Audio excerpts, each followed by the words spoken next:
السلام عليكم ورحمة الله وبركاته. يوم جديد ويوم سعيد على حضراتكم إن شاء الله. حابب بس أتكلم على كام حاجة النهاردة كده إن شاء الله، منها موضوع حسين الشحات والشيبي وصفقات النادي الأهلي الجديدة، ومين جه النادي الأهلي ومين لسه جاي في الطريق ومين هيخرج من النادي الأهلي. فيا ريت نستنى لآخر الفيديو ونعمل لايك وفولو للصفحة على الفيسبوك عشان يوصلنا كل جديد، ولو بتتابعني على اليوتيوب ما تنساش اللايك واشتراك في القناة. أول حاجة وهي موضوع حسين الشحات اللي الناس لسه لحد الآن بتتكلم فيه. موضوع فعلا يعني شائك، والناس بدأت تتخانق مع بعض عشان موضوع حسين الشحات. ولكن بالنسبة لي أنا ورأيي الشخصي يعني ان موضوع حسين الشحات من أوله لآخره هو غلط يا جماعة. يعني الراجل غلط، الراجل راح للعيب واتكلم معاه كلام مش كويس، والموضوع دخل في دين. اللي عمله حسين الشحات غلط، حتى لو كان اتعرض لأي طريقة من طرق الاستفزاز، ودي حاجة أنا هرجع لها برضو بعدين. ده يكون رد فعل، أو أنا أدخل الدين في حاجة من دي، فدي حاجة يعني أبعد ما تكون عن الصح، وده يعني غلط ومن أكبر الغلط اللي ممكن يتعمل في الحياة كلها. دي حاجة. الحاجة التانية ان الراجل صفعه مباشرة على وجهه طبعا، ودي حاجة برضو غلط جدا. وشوفنا احنا الكلام ده بالفيديو وبالدليل، الكلام اللي قاله حسين الشحات للشيبي والضربة اللي ضربها حسين للشيبي.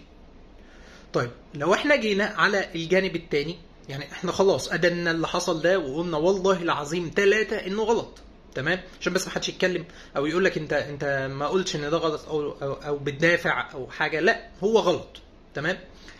تعالى بقى الشيبي عمل ايه. ظهر برضو فيديوهات ان الشحات بيقول ان الشيبي شتمه بوالدته بمراته. ف يعني حاجه بتبقى صعبه، يعني هي عامه حاجه بتبقى صعبه جدا ان انت تتشتم. ولكن برضو انا كلاعب محترف او كراجل مشهور، دي ضريبه الشهره. يعني دي ضريبه الشهره، اي حد مشهور معرض لحاجه زي دي. يا راجل ده انا مش مشهور، وكان في فيديو من الفيديوهات اللي انا بعملها كنت اتكلمت كلمتين وجي كلام على الزمالك، واحد دخل شتمني وقال لي ما تجيبش سيره الزمالك، وشتمني بشتائم فظيعه. يعني ما عليا اللي انا عملته ان انا ما ردتش عليه وعملت الراجل بلوك وكل سنه طيب، خلاص الموضوع انتهى. ولكن برضو انت لما تتحط في موقف فيس تو فيس، يعني مش هقول لك حط نفسك مكانه، لا انا مش هحط نفسي مكان حد. يمين شمال الموضوع ما ينفعش يا جماعه، مهما كان، مهما قلنا اعذار يمين شمال ما ينفعش. ولكن برضه لازم نقول ان ما ينفعش فكره الاستفزاز، وان الراجل بيستفزه، او ان الراجل من الماتش اللي فات بتاع السوبر وهو بيستفز في لعيبه النادي الاهلي. ولكن المفروض اللعيبه تكون واخده على الكلام ده، يعني عشان برضه ما نديش الموضوع اكبر من حجمه، او ما نتكلمش كلام كتير عن الموضوع عشان عندنا مواضيع تانية نتكلم فيها. حسين راح للأوضة بتاعة اللبس بتاعة بيراميدز وخد الشيبي بالحضن، والاتنين باسوا بعض، وخلاص يا باشا الموضوع تمام، مفيش فيه أي مشكلة، مفيش فيه أي مشكلة. نتفاجئ بقى بعدها إن الراجل ده مطلع بيان أو عامل بوست أو ستيتس على انستجرام، وشحات برضو منزل على الفيسبوك بيقول لك والله أنا شتمت، والراجل ده بيقول لك أنا اتضربت وأنا مش هسكت وأنا هصعد المواضيع كلها. ورئيس النادي بتاع بيراميدز بيقول لك مش هنسيب الموضوع وهنصعده لجنه الانضباط. ولكن يبقى احسن حاجه حصلت برضو في الموضوع ده، وهي موقف النادي الاهلي. النادي الاهلي فور اللي حصل ده كله باشا غرامه 300، ممكن هتوصل ل 300,000 جنيه واقفل. يعني خلاص احنا عملنا غرامه على الراجل اللي عمل فعل مش احنا شايفينه مش كويس، وغرمناه خلاص، ونقطه هنا بقى الموضوع انتهى. الرابطه اعلنت 20,000 جنيه ووقف ماتشين. وعلى فكره يعني الناس اللي زعلانه من القرار مسؤولي بيراميدز ذات نفسهم شايفين ان الرابطه معذوره، لان دي اقصى عقوبه بالنسبه لهم بالنسبه للوائح.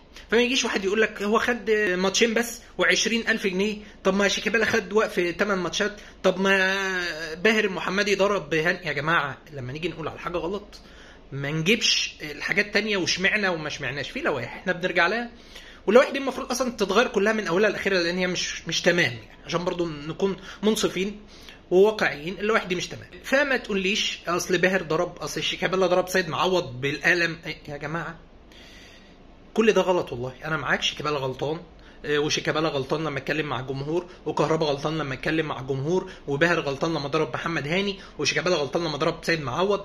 يا جماعه، وحسين الشحات غلطان لما ضرب لاعب الوداد وهو خارج من الملعب. كل ده غلط، لازم نقول على الغلط انه غلط. بعد كده بقى اللي يقاوم ده مش دورنا، انا دوري اطلع اقول لك انه غلط.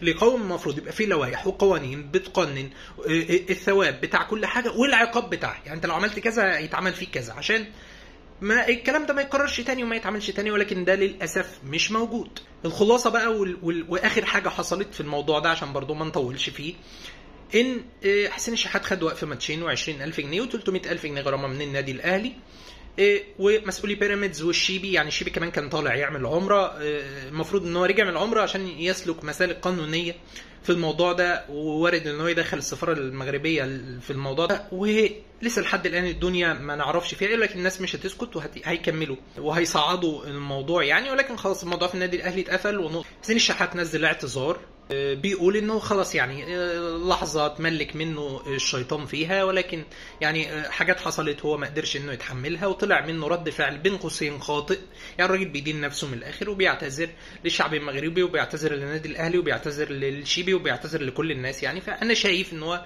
خلاص انت غلطت ومعترف ان انت غلطان خلاص عملت اللي عليك اعتذرت، خلاص الموضوع نقطه وننهي. الموضوع غلط غلط، ما ينفعش يتعمل ما ينفعش يتعمل، ولكن خلاص نقطه وننهي. بالنسبه لصفقات النادي الاهلي، قبل بس صفقات النادي الاهلي يا جماعه، كان في امبارح خبر ان روي فيتوريا هيروح اهلي جده. يعني روي فيتوريا بتاعنا منتخب مصر بتاعنا، ما تبصليش كده وتقول لي روي فيتوريا بتاعنا هو بتاع مدرب منتخب مصر. طلع امبارح مدير المنتخب استاذ محمد غرابه قال لك والله يا جماعه انا كلمت الراجل في اجازه في البرتغال وما فيش اي حاجه من دي حصلت، ولكن بعدها بشويه لقيته بيكلمني بيقول لي الوكيل وصلوا يعني زي جس نبض كده، ولكن الراجل في بند صريح في عقده بيقول ان الراجل ملوش شرط جزائي الا بعد كاس افريقيا ما تنتهي، يعني بعد ما كاس الامم الافريقيه تنتهي الراجل ليه شرط جزائي ويتفعل. كام الراجل ما قالش، يعني محمد غرابه لما طلع في المداخله مع ابراهيم فايق في جمهور الثالثه ما قالش كام الشرط الجزائي، ولكن روي فيتوريا باقي في منتخب مصر برضو الى ان يجد جديد، لان موضوع الصفقات وموضوع الناس هتفضل في انديتها ولا هتمشي ده بيبقى متغير يوميا، يعني انت بتسمعني النهارده لحد النهارده روي فيتوريا باقي في منتخب مصر. طيب حته حراسه المرمى بالنسبه للنادي الاهلي، موضوع محمد الشناوي وعلي لطفي، حد فيهم هيخرج وحد هيقعد؟ لحد الان لسه الدنيا مفيش فيها حاجه. علي لطفي في كلام ان هو خلاص هيروح زد، والشناوي في كلام ان هو يروح النصر. طيب واحد منهم هينفذ واحد هيقعد، مين؟ لسه لحد الان الامور مش واضحه، لسه لحد اللحظه اللي انا بكلمك فيها دي محمد الشناوي وعلي لطفي باقيين في النادي الاهلي. هيروح زد علي لطفي خلاص، اول ما علي لطفي يروح زد اعرف ان الشناوي قاعد، اول ما الشناوي يروح النصر يعرف ان علي لطفي هيبقى قاعد وهيبقى فيه مصطفى شوبير وحمزه علاء ومع مصطفى مخلوف. طيب حته الباك الشمال شكري راجع خلاص، الموضوع منتهي بعد التالق الرهيب اللي شكري عامله والهدف الاسطوري اللي شكري جايبه النهائي بتاع كاس الرابطه مع سيراميكا كليوباترا قصاد المصري.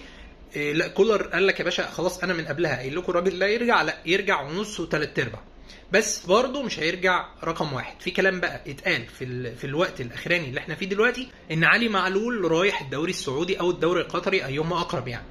طيب الكلام ده صحيح؟ الراجل عنده عروض؟ الراجل عنده عروض. طب الراجل هيروح ولا لا؟ لسه هيحسم موقفه في الفتره الجايه دي، بس لو حسب موقفه ان هو يغادر النادي الاهلي هيكون فيه باك شمال تاني غير علي معلول وغير محمد شكري وغير محمد اشرف الاقرب ان هو يروح اعاره وغير كريم الدبيس، هيكون موجود كمان واحد معاه، يعني هيبقى رقم واحد يلعب اساسي شكري، هيبقى رقم 2 رقم 3 كريم الدبيس اللي انا واحد من الناس شايفه حاجه محترمه جدا، يعني استنوا الراجل ده قدام ان شاء الله. طيب بالنسبه لنص الملعب النادي الاهلي ما خلصش حد بعد امام عاشور، وبعد جدا عن صفقه محمد رضا بوبو لمغالاه فيوتشر، فلسه لحد الان في نص الملعب ما حدش موجود، ما فيش صفقات. اليو ديانج هيمشي او هيقعد، لحد الان اليو ديانج قاعد. نيجي بقى لحته الفيرود، عشان الناس بس اللي بتقول ان يعني انا مش فاهم الناس بتفكر ازاي لما تيجي تفكر او تتكلم في حاجه، حاول تذاكرها. يعني الناس اللي بتقول لك سوزا مش جاي وخلاص القيد وقف في اليابان، ايوه القيد وقف في اليابان، بس ايه المشكله اما لعيب يتباع؟ يعني فكره بيع لعيب من وقف القيد، لا خلاص ما هو القيد اتوقف في اليابان، ان ما تأيدش صفقات جديده، انما تمشي حد عادي، ايه المشكله؟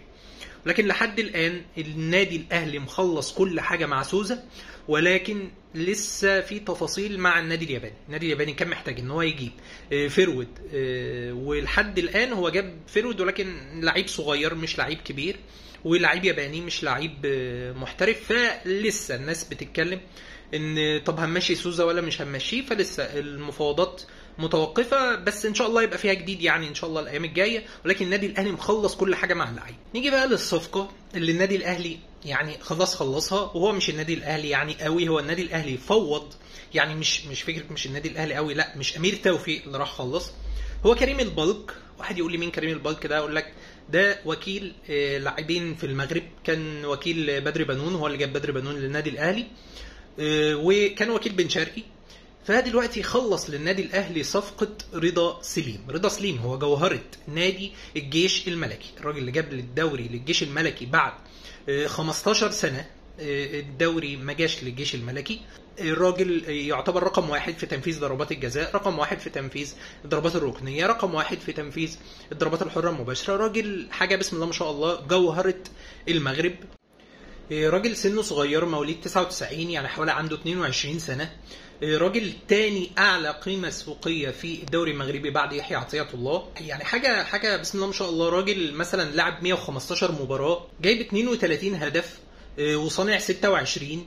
حاجه كويسه جدا للعيب في العمر ده. راجل عنده شخصيه، يعني راجل كده حوالي 58 هدف مساهم فيهم في 115 مباراه، يعني حاجه كويسه جدا، رقم كويس جدا بالنسبه لعمر اللعيب ده. صفقه كويسه جدا للنادي الاهلي، بالتوفيق طبعا لرضا سليم في النادي الاهلي. ولكن انت يعني عندك مهمه صعبه جدا يا عم رضا. انت عندك حسين الشحات، عندك بيرسي تاو، وهو الراجل بيلعب ناحيه اليمين مكانه الاساسي، ولكن اكيد مش هيلعب على بيرسي تاو. عندك حسين الشحات في الناحيه الشمال، عندك عبد القادر، عندك ناس كتير جدا تقدر ان انت تلعب عليها. يبقى في منافسه كبيره جدا جدا جدا في النادي الاهلي. ولكن الراجل برضو عنده نقطه ان هو بيضم لجوه، هو مش هاف يعني اللي هو طرف، لا هو بيضم لجوه، بيدخل لوسط الملعب، حاجه زي حسين الشحات كده. حاجه مبشره جدا جدا ان شاء الله للنادي الاهلي.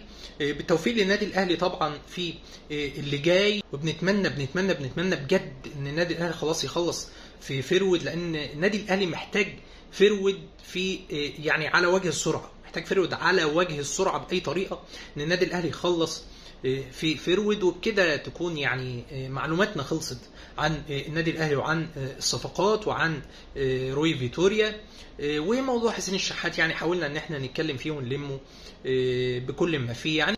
بكده نكون خلصنا الحلقه بتاعتنا النهارده. بنتمنى ان الحلقه تكون عجبتكم، ولو عجبتكم ما ننساش نعمل لايك وفولو للصفحه على فيسبوك، ولو بتابعني على اليوتيوب ما تنساش الاشتراك في القناه واللايك للفيديو. سلام.